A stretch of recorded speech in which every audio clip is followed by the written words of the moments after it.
Good morning students, कैसे हैं आप लोग। I welcome you in online class of brilliant convent school class 12, subject physics.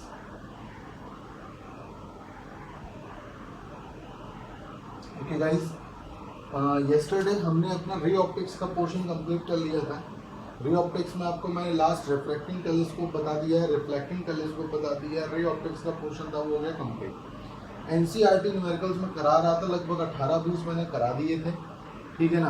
आप बाकी के जो और 20-22 तक क्वेश्चन है शायद वो उसके बाद आपके एडिशनल हो जाएंगे, तो एडिशनल की तरफ जाने की फिलहाल आपको कोई रिक्वायरमेंट नहीं है। Once we complete the syllabus and revision we will do them. तो आपको फिलहाल रिफ्लेक्शन से रिलेटेड जो न्यूमेरिकल्स आपको कराए गए थे आप उन पर ज़्यादा फोकस करिएगा, ठीक है ना। उन पर ज़्यादा फोकस करिएगा, बीच बीच में जो एग्जाम्पल्स आ रिव्यू करिएगा, और फिर भी अगर कोई क्वेश्चन आपको डाउट देता है तो आप मुझे कमेंट करके बता सकते हैं, मैं उसका सोल्यूशन आपको करा दूंगा, ठीक है ना। सिंस उसमें बहुत ज़्यादा टाइम कंज्यूम हो रहा था तो इसलिए मैंने सोचा कि मेन पोर्शन उसका वैसे भी कंप्लीट हो चुका है, उतना आप कंप्लीट कर लीजिए पहले, फिर इसकी और बात करेंगे। आज हम आपको एक नई यूनिट की तरफ ले जाते हैं। आप इसमें पढ़ेंगे आज यूनिट 3, मैग्नेटिक इफेक्ट।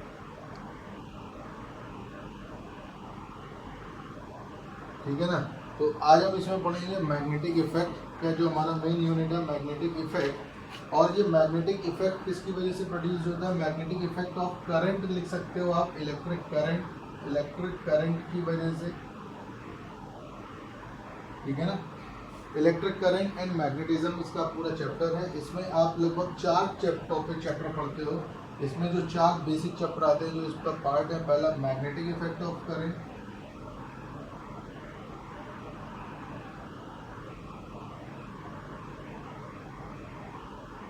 ये सबसे बड़ा चैप्टर भी है इसका, ठीक है। दूसरा जो हम पढ़ेंगे magnetic torque,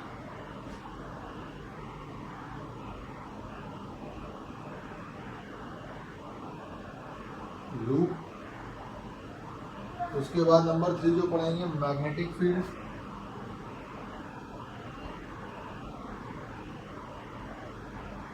and earth magnetism. और उसके बाद जो नंबर 4 हम पढ़ेंगे वो पढ़ेंगे मैग्नेटिक क्लासिफिकेशन।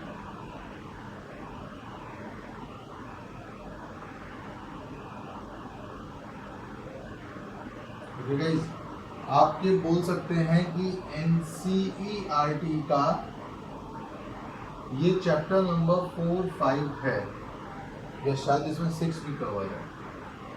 ये 3 चैप्टर हम इसमें पढ़ेंगे एनसीईआरटी से, ठीक है। तो हम स्टार्ट करते हैं बहुत जल्दी, और इसमें पूरा मंथ लग जाएगा, सॉरी। तो 31 अगस्त तक तो वैसे भी स्कूल बंद हो चुके हैं, तो 31 अगस्त तक आपके स्कूल बंद हैं, तो आपको एटलीस्ट आपको इतना तो करना ही पड़ेगा आपका मैग्नेटिज्म। लेकिन आपके सारे इंपॉर्टेंट चीज़ें हुई जा रही हैं। आई होप आप लोग घर में मेहनत कर रहे होंगे, आई होप आप लोग घर में पढ़ रहे होंगे, ठीक है ना। वीडियो भी अगर आपको बहुत अच्छी तरीके से देख रहे हो, को बार बार देख रहे हो, पूछ रहे हो आप, तो आप अच्छी तरीके से अपनी फिजिक्स की तैयारी कर पा रहे हो, ठीक है ना।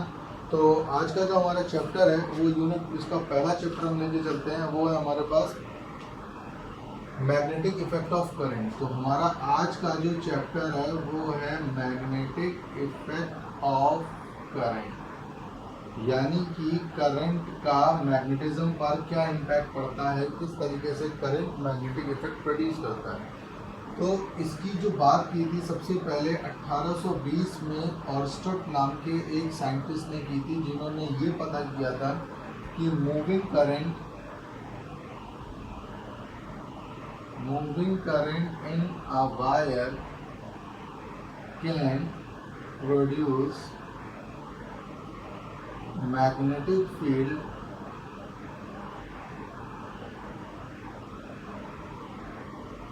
Around it. किसी भी वायर से पास होने वाला करंट उसके आसपास मैग्नेटिक फील्ड प्रोड्यूस करता है। किसी भी वायर से पास होने वाला करंट उसके आसपास मैग्नेटिक फील्ड प्रोड्यूस करता है। और इसके लिए बाकायदा उन्होंने एक पूरा मतलब कि पूरा प्रैक्टिकल भी किया। उन्होंने क्या किया, बैटरी से कनेक्ट किया, ठीक है ना। बैटरी से कनेक्ट किया, ये एक वायर है, वायर का सपोज ये ए बी पोर्शन है, पॉजिटिव नेगेटिव, और जो बैटरी ने किया ऑन। तो जब ये वायर जा रहा है तो बेसिकली करंट इसमें इस डायरेक्शन में जा रहा है और इसके पास उन्होंने रखा, फिलहाल अभी हम इसको ऑफ कर देते हैं, ठीक है। तो यहाँ पर ये क्या रखा हुआ है, गैल्वेनोमीटर। यहाँ पे क्या रखा हुआ है, गैल्वेनोमीटर। वेरी ऑब्वियसली ये साउथ पोजीशन होगी, ये नॉर्थ गेज की। और जब आप इसको ऑन कर देते हो, बेसिकली जब आप इसको ऑन कर देते हो तो जब करंट इसमें जा रहा है तो उन्होंने देखा जब करंट आपका ए टू बी की तरफ करंट जा रहा है तो इसमें जो डिफ्लेक्शन आ रहा है वो इस तरफ आ रहा है। बेसिकली वो थोड़ा सा डिफ्लेक्शन और कर देता हूँ, थोड़ा सा वो डिफ्लेक्शन इसको देखने को मिल रहा है, यानी कि गैल्वेनोमीटर में आपको डिफ्लेक्शन देखने को मिल रहा है। My mistake, compass box, not galvanometer. अगर मैंने भूल दिया हो तो I am so sorry for that.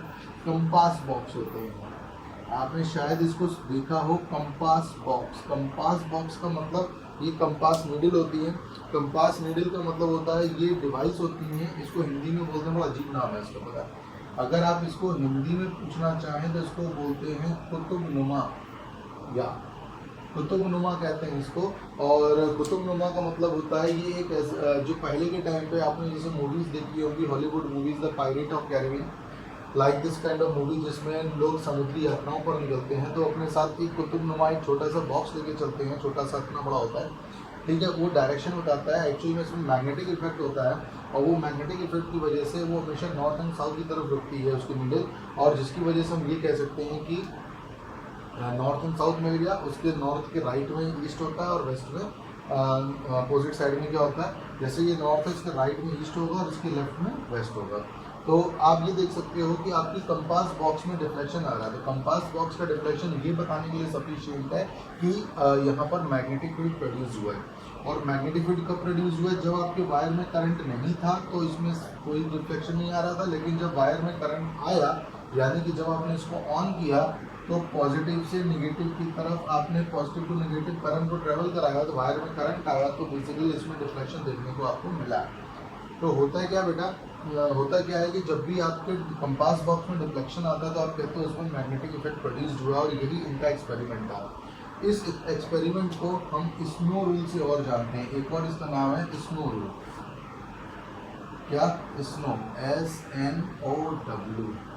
S का मतलब होता है साउथ टू नॉर्थ, ठीक है ना, साउथ टू नॉर्थ अगर हम जा रहे हैं तो ये अपने कहने का मतलब ये किधर की तरफ जाएगा, ऑफ वेस्ट। मतलब ऑफ वेस्ट का मतलब होता है वो अपने वेस्ट की तरफ जाता है, ये इसका एक एक्रोनिम है बेसिकली छोटा सा। अगर हम करंट को साउथ से नॉर्थ की तरफ ले जाते हैं, करंट को साउथ से नॉर्थ की तरफ लेके जाते हैं तो डिफ्लेक्शन ऑफ वेस्ट, यानी कि अपने वेस्ट की तरफ उसमें डिफ्लेक्शन होता है। अगर नॉर्थ टू साउथ लेकर आएंगे तो ऑब्वियसली बात है उसमें नीचे की तरफ हो जाएगा, अपोजिट डायरेक्शन में हो जाएगा। तो ये एक्सपेरिमेंट किया था सर, क्या नाम था उनका, ऑरेस्टोट ने 1820 में, जिससे ये कंफर्म होता है कि मैग्नेटिक इफेक्ट प्रोड्यूस होता है अगर उसमें करंट का मोशन होता है, लेकिन moving current can produce magnetic effect, ठीक है। Moving current can produce magnetic effect. तो चल बहता हुआ जो करंट है वायर में वो उसके चारों तरफ मैग्नेटिक इफेक्ट प्रोड्यूस करता है, तो ये हमारे पास एक एक्सपेरिमेंट होता है, ठीक है। तो ये ऑरेस्टोट एक्सपेरिमेंट से ये बात क्लियर हो गई थी। तो अब इसके आगे बढ़ते हैं, बहुत सारी चीज़ें आपको टाइम टू टाइम मिलेंगी, मोस्टली 10 का भी बहुत सारा आता है।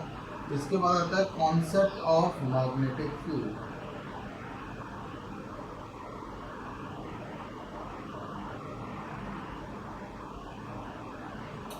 कॉन्सेप्ट ऑफ मैग्नेटिक फील्ड, तो बेसिकली हमारा जो अब का टॉपिक है वो ये है कि मैग्नेटिक फील्ड क्या होता है, what is magnetic field, magnetic field क्या होता है, तो ये आपको बताना है। तो मैग्नेटिक फील्ड का मतलब क्या होता है, मैग्नेटिक फील्ड बेसिकली देखिएगा, जैसे मान के चलिए आपने यहाँ पर एक मैग्नेट रख लिया, ठीक है ना, ये एक बार मैग्नेट है नॉर्थ टू साउथ। तो बेसिकली मैग्नेटिक फील्ड का मतलब उस रीजन से होता है जहाँ पर हम किसी मैग्नेट के इफेक्ट को रियलाइज कर सकते हैं, reason in which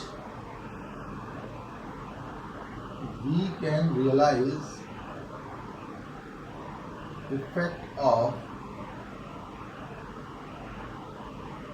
magnetic body, या किसी भी मैग्नेट के इफेक्ट को रियलाइज कर सकते हैं, वो मैग्नेटिक फील्ड होता है। इसमें कुछ मैग्नेटिक फील्ड लाइंस होती हैं जो पूरी तरीके से इमेजिनरी होती हैं, जो नॉर्मली नॉर्थ टू साउथ की तरफ हमें जाती हुई प्रतीत होती हैं आउटवर्ड, नॉर्थ टू साउथ की तरफ जाती हुई प्रतीत होती है। मतलब हम ये बोल सकते हैं कि जो हमारा नॉर्थ है वो outward magnetic field line generate करता है उससे निकलती हुई, और जो हमारा साउथ है वो अपनी तरफ आती हुई मैग्नेटिक फील्ड को समझता है। और जितना भी ये कर्व आ रहा है ना, तो जितना भी कर्व आ रहा है वो ये दिखा रहा है कि मैग्नेटिक इफेक्ट यहाँ पर उतना ही मिनिमम है। जितना ये स्ट्रेट होगा बेसिकली, जितना ये आप स्ट्रेट लेके जाओगे उतना ये मैक्सिमम है। तो near pole magnetic field is maximum and away from pole magnetic field is minimum. हाँ बेटा, मैं आपको ये बता देता हूँ, मैग्नेटिक फील्ड जो होता है ये वेक्टर क्वांटिटी होता है। जब भी हम इस तरीके से निकालेंगे तो इसका मतलब होता है इसकी डायरेक्शन डाउनवर्ड है, जनरली ये डाउनवर्ड या अपवर्ड ही मिलेगा आपको, और सर्कल के अंदर डॉट लगाएंगे तो ये होगा अपवर्ड। ये बिकॉज वेक्टर है तो बहुत हद तक ये फॉलो करेगा आपके मतलब कि स्क्रू रूल को, मैक्सवेल स्क्रू रूल 10th में पढ़ा होगा, आगे आएगा तो इसको भी ये फॉलो करेगा। इसकी डायरेक्शन है, इसको बी से रिप्रेजेंट करते हैं मैग्नेटिक फील्ड, और it is a vector quantity. Magnetic field को आप बी से रिप्रेजेंट करते हो और it is a vector quantity. अगर ये सर्कल के अंदर इस तरीके से क्रॉस में आ रहा है, इसका मतलब ये क्या है, डाउनवर्ड है। और अगर ये सर्कल के अंदर इस तरीके से डॉट में आ रहा है, इसका मतलब ये अपवर्ड है। तो ये डाउनवर्ड और अपवर्ड में आपको लेके चलेगा, दिखाएगा आपको। पोल के पास मैग्नेटिक फील्ड मैक्सिमम होता है, away from the pole magnetic field minimum होता है। और जो वर्चुअल इमेजिनरी लाइन होती है रियलिटी में नहीं होती हैं। और इवन हमने ये भी पढ़ा है कि इन वर्ड आपका साउथ टू नॉर्थ आता है जो स्ट्रेट लाइन होती है। तो बेसिकली पोल में यानी कि मैग्नेटिक में मैग्नेटिक फील्ड मैक्सिमम और away from the magnetic field minimum होता है। तो ये आपकी concept of magnetic field lines है। मैग्नेटिक फील्ड को हम बी से रिप्रेजेंट करते हैं, ये वेक्टर क्वांटिटी है। डाउनवर्ड अपवर्ड मैंने आपको दोनों बता दिया है, ठीक है। इसके बाद इसका एक बहुत ही अच्छा, हाँ, एक जैसे मैग्नेटिक नीडल है, मैग्नेटिक नीडल को जब भी आप नॉर्मली मान के चलिए आपने मैग्नेटिक नीडल नीडल ले लो या बार मैग्नेट ले लो, आप इसको किसी भी थ्रेड से बांध के लटकाते हो तो ये हमेशा नॉर्थ टू साउथ की तरफ ही रुकती है। कैसे रुकती है, नॉर्थ टू साउथ की तरफ रुकती है, हमेशा नॉर्थ एंड साउथ की तरफ रुकती है। तो ये इंडिकेट कर रहा होगा नॉर्थ को और ये इंडिकेट कर रहा होगा साउथ को। The main thing I want to tell you, ऐसा क्यों होता है, क्योंकि हम मानते हैं कि earth also shows the magnetic effect, because earth also show magnetic effect. Earth भी मैग्नेटिक इफेक्ट को रिप्रेजेंट करती है, मैग्नेटिक फील्ड को रिप्रेजेंट करती है। इसकी कुछ क्वालिटीज़ होती हैं, जैसे कि सिमिलर पोल्स क्या करते हैं, रिपेल करते हैं, और अपोजिट पोल्स क्या होते हैं, अट्रैक्ट करते हैं। ये सब आप पढ़ के आए हो, बहुत ज़्यादा मैं इसके अंदर अपनी घुसूंगा। सिमिलर पोल्स रिपेल करते हैं, अपोजिट पोल अट्रैक्ट करते हैं, और किसी भी मैग्नेट को हम ब्रेक करके पोल्स को सेपरेट नहीं कर सकते। Poles couldn't be separate from a magnet। आप किसी भी एक मैग्नेट से पोल्स को अलग नहीं कर सकते, couldn't be separate from a magnet। Like एक बात बताता हूँ, जैसे कि ये आपका एक पोल था, नॉर्थ पोल साउथ पोल आपने ब्रेक कर दिया था, इसका मतलब ये अलग अलग नहीं हो गया, ऑटोमेटिकली यहाँ साउथ और नॉर्थ प्रोड्यूस हो जाएगा। अगर आप उसको ब्रेक करके अलग अलग भी कर लेते हो इस तरीके से, तो यहाँ पे नॉर्थ था, यहाँ पे साउथ, तो ऑटोमेटिकली यहाँ पे साउथ और नॉर्थ प्रोड्यूस हो जाएगा। यानी कि हम पोल्स को, हम मैग्नेट को तो तोड़ सकते हैं लेकिन उसके पोल्स को कभी सेपरेट नहीं कर सकते। तो मैग्नेट्स में जो पोल्स होते हैं वो आपके नॉर्मली मिलते रहते हैं, ठीक है ना। ये चीज़ें छोटी छोटी 10th में आप पढ़ के आए होंगे, इसलिए मैं बहुत ज़्यादा डीपली इसके अंदर नहीं जा रहा हूँ। जाने का तो मैं इसमें इतना घुस सकता हूँ ना कि भाई साहब निकलने में 3 घंटे लग गए, ठीक है। इसके बाद एक इम्पैक्ट और करा देता हूँ, एक इम्पोर्टेंट टॉपिक और है, बायो-सैवर्ट लॉ। बायो-सैवर्ट लॉ, तो बायो-सैवर्ट लॉ का मतलब होता है magnetic field due to a current carrying conductor. किसी भी करंट कैरिंग कंडक्टर के द्वारा, तो मान के चलिए ये एक करंट कैरिंग कंडक्टर है XY, ठीक है ना। ये करंट आपका कैरी लेके जा रहा है I, और ये इनफाइनाइट लेंथ का है, तो आपने उसमें से ये पोर्शन कवर कर लिया DL, ठीक है। ये पोर्शन ले लिया है, इस पोर्शन के बाहर कोई एक पॉइंट है, सपोज P पॉइंट है, जहाँ पर मैग्नेटिक फील्ड निकालना है। तो ये आपके पास एंगल कितना बना रहा है, थीटा। करंट आई था तो ये पोर्शन कितना लेके जा रहा है, आई डी एल, और ये जो डिस्टेंस है इसके साथ ये डी एल, ये जो डिस्टेंस है वो इसके साथ क्या है, डी एल। तो बेसिकली आपको पी पॉइंट पर मैग्नेटिक फील्ड निकालना है। पी पॉइंट पर मैग्नेटिक फील्ड जो होगा वो देखिए जिस डायरेक्शन में आप इसको मूव करोगे उसके according, right hand screw rule के अकॉर्डिंग आप इसको इस तरीके से घुमाओगे तो इस पर जो मैग्नेटिक फील्ड की डायरेक्शन होगी वो अप डाउनवर्ड होगी, सॉरी, तो मैग्नेटिक फील्ड डाउनवर्ड बनेगा। और इसकी कहने का मतलब सिमेट्री की वजह से पॉइंट पी डैश पर मैग्नेटिक फील्ड अपवर्ड बनेगा। आप राइट हैंड स्क्रू रूल के मुताबिक इस तरीके से घुमाओगे ना किसी चीज़ को, देखिएगा मेरा हाथ इस तरीके से घुमाओगे तो इसकी फेस इधर जा रहा है, तो इसका मतलब जो इधर नीचे की तरफ जाएगा और इस तरफ इसके सिमेट्री में ऊपर की तरफ आएगा। फिलहाल एक ही बहुत होता निकालने के लिए। तो यहाँ पर जो मैग्नेटिक फील्ड प्रोड्यूस हो रहा है, बिकॉज आप सेक्शन के थ्रू निकाल रहे हो तो वो डीवी हो जाएगा। तो जो मैग्नेटिक फील्ड प्रोड्यूस हो रहा है वो डायरेक्टली प्रोपोर्शन किस पे करता है, वो डायरेक्टली प्रोपोर्शन करता है कि ये करंट कितना लेके जा रहा है, और दूसरा ये डिपेंड करता है कि इसने पोर्शन कितना कवर किया उसकी।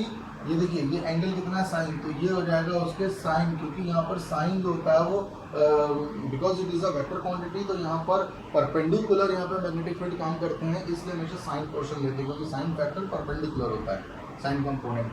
तो डीएल साइन थीटा हो गया। और दूसरा जो आ रहा है वो आएगा इसका डिस्टेंस, जो डिस्टेंस कितना काम कर रहा है, तो डिस्टेंस का क्या हो जाएगा, ये आर स्क्वायर, इनवर्सली प्रोपोर्शन। इन सारे रेशियो को हम कंबाइन कर देंगे तो ये बन जाएगा I D L sine theta upon R square. जब भी हम यहाँ से साइन ऑफ प्रोपोर्शन को हटाएंगे तो यहाँ पर एक कांस्टेंट काम करेगा, तो जो कांस्टेंट काम करेगा वो होता है mu naught upon 4 pi I D L sine theta upon R square. Mu naught upon 4 pi एक कांस्टेंट है। म्यू नॉट को बोला जाता है permeability of free space, permeability of free space. और म्यू नॉट अपॉन 4 पाई की value होती है 10 to the power -7, 10 to the power -7 tesla metre per ampere, tesla metre per ampere इसकी वैल्यू होती है। केवल अगर हमें म्यू नॉट की वैल्यू निकालनी है तो ये हो जाएगा 4 pi into 10 to the power -7, ठीक है, permeability of free space, this is called permeability of free space. और अगर हम इसको कन्वर्ट करना चाहें वेक्टर में, तो वेक्टर के लिए हमें साइन थीटा को हटाना पड़ेगा, तो ये बन जाएगा mu naught upon 4 pi I D L, R को इंट्रोड्यूस करके आर क्यूब कर देंगे, क्योंकि डिस्टेंस के साथ इसका क्रॉस मल्टीप्लाई हो जाएगा। तो आप यहाँ पर इसका क्रॉस मल्टीप्लाई भी दिखा सकते हो, क्रॉस का मतलब वेक्टर प्रोडक्ट आप दिखा सकते हो, और उस केस में आपका डीवी जो हो जाएगा वेक्टर की तरीके से रिप्रेजेंट होगा, ठीक है। तो ये आपका बायो सावर्ट लॉ जब तक ना बोला जाए तब तक आपको फालतू की चीज़ें दिखाने की जरूरत नहीं है, सारे न्यूमेरिकल यहीं से सॉल्व हो जाते हैं, ठीक है ना। तो ये आपके पास आ जाएगा permeability of free space, permeability of free space. अब बात करते हैं, एक टॉपिक छोटा सा और ले लेता हूँ इसके बाद, बायो सावर्ट लॉ के बाद यूनिट्स ऑफ मैग्नेटिक फील्ड। तो मैग्नेटिक फील्ड की यूनिट्स की बात कर लेते हैं, unit of magnetic field.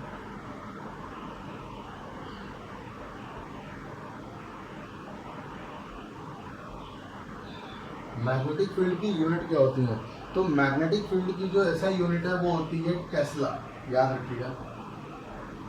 Weber पर मीटर स्क्वायर भी इसकी यूनिट होती है। इसकी एक और यूनिट होती है वेबर पर मीटर स्क्वायर, और न्यूटन एम्पियर मीटर भी इसकी यूनिट होती है। वेबर पर मीटर स्क्वायर, न्यूटन पर एम्पियर मीटर, और न्यूटन पर एम्पियर मीटर भी इसकी यूनिट होती है। एम्पियर मीटर ये अलग है, एम्पियर मीटर, ये तीनों इसकी यूनिट होती हैं। ये सब एमकेएस में या ऐसा यूनिट होती हैं। इसकी एक सीजीएस यूनिट भी होती है, सीजीएस यूनिट होती है गॉस, ठीक है ना। इसकी एक सीजीएस यूनिट भी होती है, आपको सीजीएस यूनिट क्या मिलेगी, गॉस मिलेगी, जो टेस्ला से कंपेरेटिवली आएगी। 1 tesla equals to 10 to the power -4 gauss होता है, ठीक है ना। अर्थ पे, यानी कि अर्थ पे आपने देखा कि अर्थ में भी मैग्नेटिक होता है, अर्थ में भी मैग्नेटिक होता है, तो हमारी अर्थ के आस जो मैग्नेट होता है वो लगभग 0.5 गॉस के आसपास होता है, अर्थ मैग्नेट, ठीक है। अर्थ मैग्नेट जो होता है वो 0.5 गॉस के आसपास आपको देखने को मिलता है। अर्थ मैग्नेट जो होता है वो 0.5 गॉस के आसपास आपको देखने को मिलता है। तो ये चीज़ें हैं यहाँ पर जो आपने अभी अभी पढ़ी हैं। तो इसको और भी बड़ा प्रोड्यूस किया जा सकता है, आगे हम पढ़ेंगे। हालांकि साइक्लोट्रॉन इस बार आपके सिलेबस में नहीं, साइक्लोट्रॉन एक डिवाइस होता है जो बहुत ज़्यादा मैग्नेटिक फील्ड प्रोड्यूस करने में यूज होता है, लेकिन that is not a part of your syllabus this year. तो ये था हमारा कुछ बेसिक सी चीज़ें, इसके बाद नेक्स्ट हम कल करेंगे। So good day guys.